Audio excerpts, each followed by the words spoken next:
Punjab Kings ने reveal कर दी है अपनी नई और काफी अजीब जर्सी। तो वही रोहित और चेन्नई के बीच भी कुछ पकड़ा है। नमस्कार दोस्तों, मैं यश तिवारी, आप देख रहे हैं क्रिकेट फटाफट का 1196वां एपिसोड। आज 12 मार्च की तारीख है और रोज की तरह आज भी आईपीएल को लेकर दिन भर की 10 बड़ी रिपोर्ट, बड़ी खबरें आपकी स्क्रीन पर हम परोसेंगे। तो एंड तक दोस्तों वीडियो को जरूर देखना, वीडियो को लाइक और शेयर भी जरूर करना। 2023 के आईपीएल के बाद से ही दोस्तों, चाहे 2024 का आईपीएल हो, नीलामी हो, ट्रेडिंग हो, रिटेंशन हो, शेड्यूल हो, आईपीएल से जुड़ी हुई तमाम रिपोर्ट, खबरें, न्यूज, फैक्ट्स, अपडेट्स, स्टोरीज हर रोज सबसे पहले हम आपकी स्क्रीन पर परोसते हैं। चैनल को सब्सक्राइब नहीं किया है तो फटाफट कीजिए, सब्सक्राइब का बटन नीचे फटाफट हिट कीजिए और बेल आइकन दबाइए। चलिए दोस्तों, शुरुआत कर लेते हैं इस वीडियो की आज दिन भर की पहली बड़ी खबर के साथ। तो ये रिपोर्ट आईपीएल गवर्निंग काउंसिल के हवाले से निकल कर आ रही है।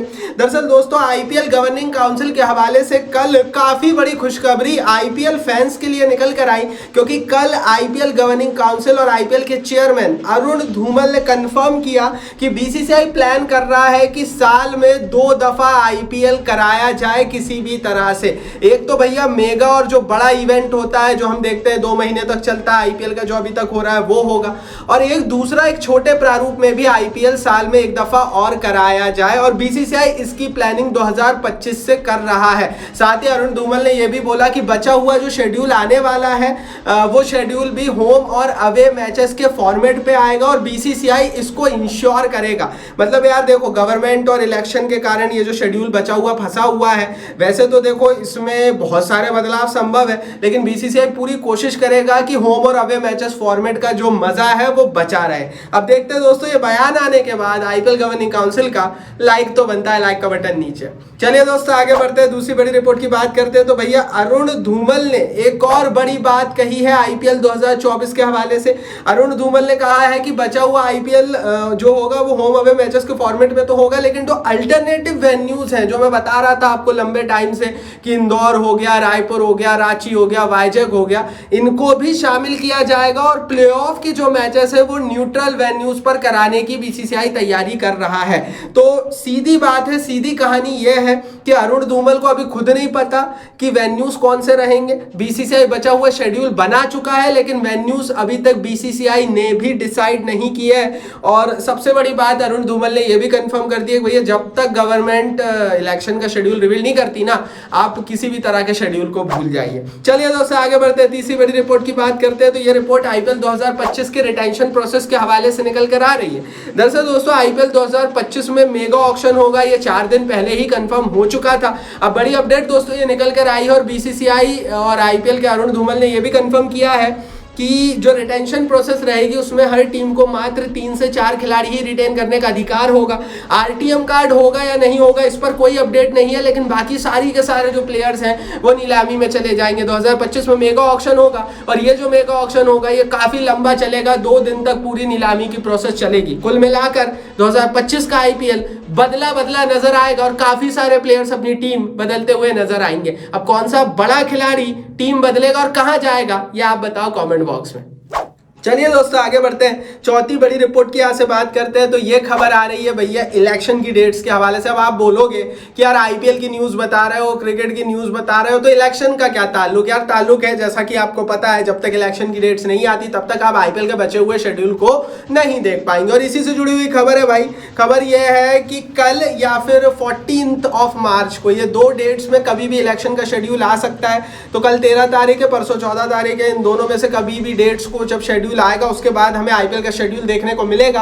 बेसब्री से इंतजार है आईपीएल फैंस को इलेक्शन के शेड्यूल का, क्योंकि जब तक वो इलेक्शन का शेड्यूल नहीं आता ना, आप बचे हुए आईपीएल का शेड्यूल नहीं देख पाएंगे। तो सीधी बात है, कल का दिन आईपीएल फैंस के लिए भी अगर शेड्यूल आ जाता है इलेक्शन का तो बहुत बड़ा दिन होने वाला है। शेड्यूल को लेकर, स्पेशली बचे हुए शेड्यूल को लेकर यूट्यूब पर तो भैया सब्सक्राइब कर रखो, आप एक एक खबर हर रोज देते हैं, लेकिन टेलीग्राम पर जरूर ज्वाइन कर लो। 24 घंटे का आईपीएल कवरेज चलता है हमारे टेलीग्राम पेज पर, मैंने नीचे डिस्क्रिप्शन बॉक्स में लिंक डाल दी है। 65,000 लोग परिवार का हिस्सा बन चुके हैं, आप भी बन जाइए, आपको मजा जाएगा। देर मत कीजिए, link is in the description box. चलिए दोस्तों, आगे बढ़ते हैं, बात कर लेते हैं अब दिन भर की 5वीं बड़ी खबर की। तो ये रिपोर्ट आ रही है नेशनल क्रिकेट एकेडमी के हवाले से और बहुत बुरी खबर है, स्पेशली दिल्ली कैपिटल्स के फैंस के लिए।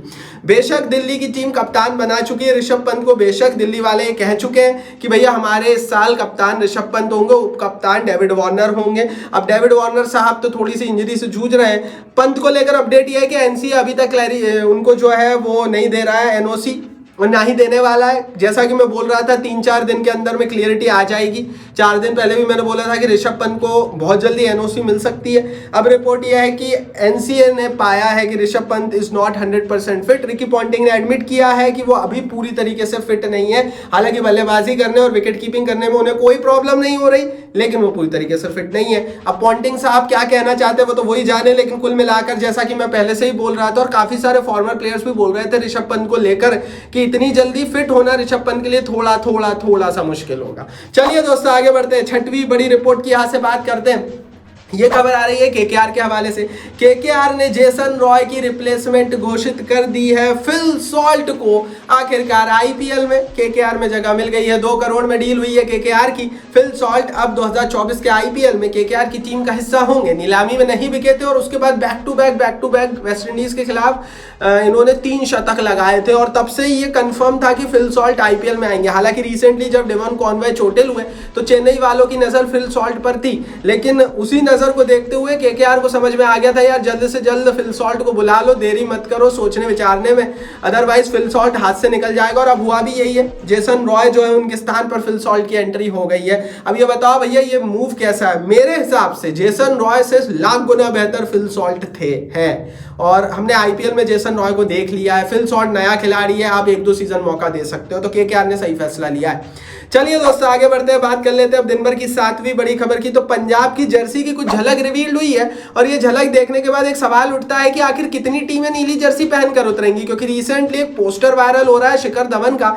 जिसमें वो पंजाब किंग्स की अपनी नई जर्सी पहने हुए नजर आ रहा है। हालांकि इस जर्सी में जो हमारे जो शिखर धवन है उनकी जो पैंट है, जो उनकी जर्सी में ट्राउजर का कलर है वो ब्लू है और उनकी बैक साइड का भी जर्सी का कलर ब्लू है। मतलब साफ है कि इस बार मात्र रेड कलर की जर्सी नहीं आने वाली है, रेड प्लस ब्लू कलर की जर्सी पंजाब किंग्स की आने वाली है। साथ ही पंजाब किंग्स का ऑफिशियल पार्टनर भी चेंज हो गया है और जर्सी के आगे अब पंजाब किंग्स की ड्रीम 11 लिखा रहेगा। आपको बता दूं गुजरात टाइटंस का भी नया ऑफिशियल स्पॉन्सर ड्रीम 11 ही है, क्योंकि आईपीएल के साथ ड्रीम 11 नहीं जुड़ पाया था तो पंजाब और गुजरात के साथ ड्रीम 11 की डील हुई है।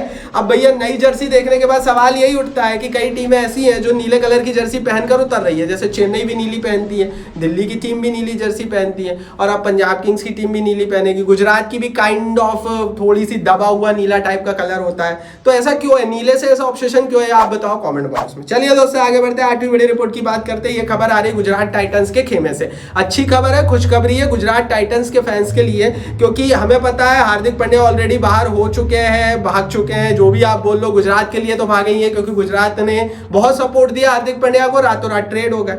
शमी चोटिल हो चुके हैं। अब भैया एक जो इनका सबसे बड़ा खिलाड़ी था वो राशिद खान। राशिद खान चोटिल चल रहा था, वो फिट हो गया, आयरलैंड सीरीज में वापसी करेगा, ये अच्छी खबर है। आईपीएल से तुरंत पहले 100% फिट घोषित कर दिया गया है राशिद खान को और अफगानिस्तान आयरलैंड के बीच जो सीरीज होनी है उसमें उनकी एंट्री हुई है। तो आईपीएल से तुरंत पहले तक इंटरनेशनल क्रिकेट में राशिद खान की वापसी हो जाएगी। हालांकि ये पहले से ही तय था कि राशिद रेस्ट कर रहे हैं चोट का बहाना बनाकर और उन्हें आईपीएल में खेलना 100% कंफर्म है। तो भैया अच्छी खबर है गुजरात के फैंस के लिए।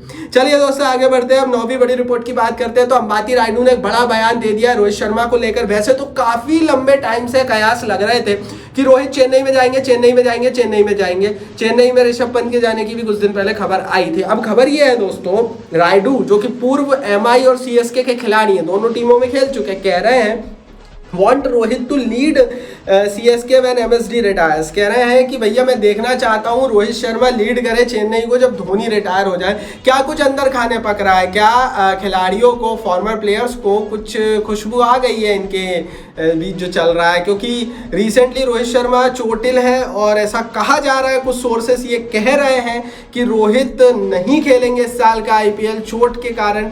कप्तान उन्हें ऑलरेडी T20 वर्ल्ड कप में बना दिया गया है। तो ऐसी परिस्थिति में जो मुंबई से उनकी नाराजगी हुई है वो क्या चेन्नई में जाएंगे, ये सवाल उठता है। अंबाती रायडू ने उसको हवा दी।